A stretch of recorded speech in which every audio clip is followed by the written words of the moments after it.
Assalamualaikum warahmatullahi wabarakatuh. Kami dari kelompok 3 yang beranggotakan Andia Dini Pratiwi, Asa Maulia, Rufano Anggreswori akan menyampaikan presentasi yang berjudul Badan Hukum sebagai Subjek Hukum. Pengertian badan hukum adalah badan yang menurut hukum berkuasa atau berwenang menjadi pendukung hak yang tidak berjiwa atau bukan manusia. Menurut bentuknya, badan hukum dapat dibedakan ke dalam dua bentuk, yaitu A. Badan hukum publik, yaitu badan publik yang didirikan berdasar pada hukum publik atau yang menyangkut kepentingan orang banyak atau negara. B. Badan hukum privat, yaitu badan hukum didirikan berdasarkan pada hukum sipil atau perdata yang menyangkut kepentingan pribadi orang di dalam badan hukum itu. Ada dua macam badan hukum. 1. Badan hukum publik atau kenegaraan, yaitu badan hukum yang dibentuk oleh pemerintah, diberi wewenang menurut hukum publik, misalnya Departemen Pemerintahan, Provinsi, lembaga-lembaga negara seperti MPR, DPR, MA, dan sebagainya. 2.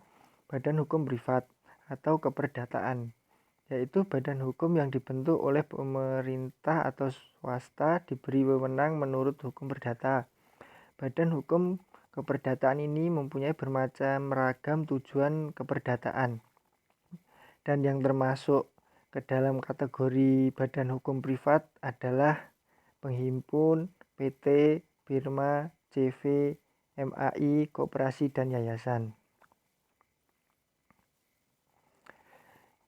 Selanjutnya, yang termasuk kategori badan hukum privat adalah penghimpunan, PT, firma, CV, MAI, koperasi, dan yayasan. A. Penghimpunan. Penghimpunan yakni persekutuan-persekutuan yang hidupnya timbul dari pergabungan diri secara sukarela dari kurusa-kurusa pribadi dan berstandar pada perjanjian berdasarkan Wettot Regeling and Beperking NUI Torvening Van Hetred Vergening and Vegadering tertanggal 22 April 1855. Pasal 5 suatu penghimpun memperlakukan pengakuan oleh undang-undang. B. Perseroan terbatas atau PT. Istilah perseroan terbatas atau PT yang digunakan saat ini dahulu dikenal dengan istilah Namlose Vennootschap, disingkat NV.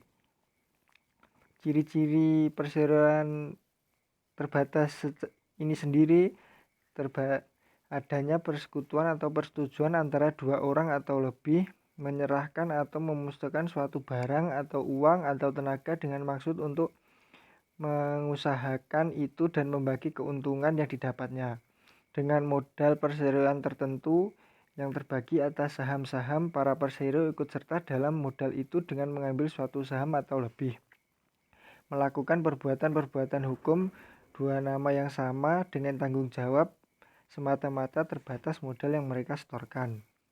C. Firma. Firma atau FA adalah persekutuan perdata yang didirikan untuk menjalankan perusahaan dengan nama bersama. Persekutuan ini memiliki ciri-ciri sebagai berikut. Itu didirikan oleh lebih dari satu orang dalam satu perjanjian. 2. Memasukkan sesuatu barang atau uang dengan maksud untuk mendirikan perusahaan di bawah satu nama. 3. Membagi keuntungan yang didapatnya. 4. Anggotanya masing-masing langsung mempunyai tanggung jawab bersama dan sepenuhnya terhadap pihak ketiga. 4. Setiap persero tidak dikecualikan berkuasa untuk bertindak atas nama firma, mengeluarkan uang, mengadakan perjanjian-perjanjian, dan sebagainya. 5. Mengikat persero lain kepada pihak ketiga. 6. Pendirian harus dilakukan dengan akta notaris meskipun hal itu bukan merupakan syarat mutlak. D. Persekutuan komanditer atau CV.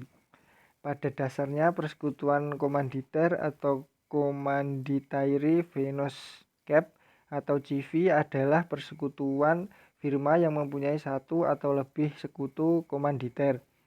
Sekutu komanditer sendiri adalah sekutu yang hanya menyerahkan uang atau barang sebagai pemasukan atau inbring pada persekutuan dan ia tidak turut serta dalam pengurusan atau penguasaan dalam persekutuan. Lanjut, klasifikasi badan hukum dan contoh beserta penjelasan masing-masing. 1.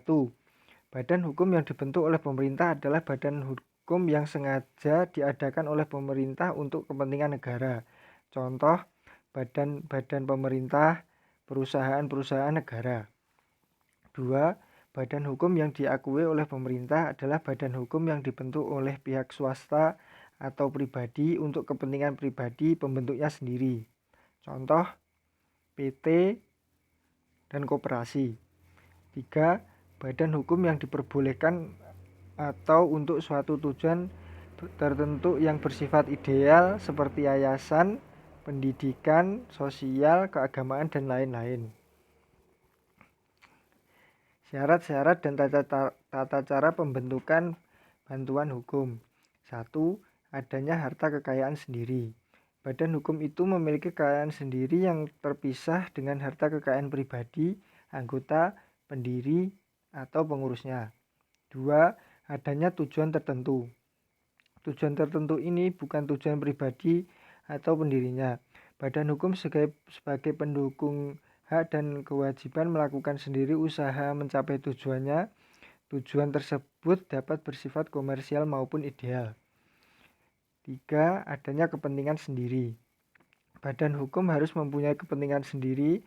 Kepentingan adalah hak subjektif yang timbul dari peristiwa hukum dan dilindungi oleh hukum. 4. Adanya organisasi yang teratur. Badan hukum adalah suatu kesatuan organisasi bentukan manusia berdasarkan hukum yang hanya dapat melakukan perbuatan hukum melalui alat kelengkapannya. Alat perlengkapan tersebut merupakan pengurus badan hukum yang mempunyai tugas dan fungsi yang diatur dalam anggaran dasar. Dengan demikian, badan hukum merupakan organisasi yang teratur di mana ini adalah unsur esensial badan hukum. Menurut Prof. Myers, apabila suatu badan hukum yang dibentuk itu mempunyai 4 syarat di atas, maka badan tersebut dapat disahkan atau diakui sebagai badan hukum.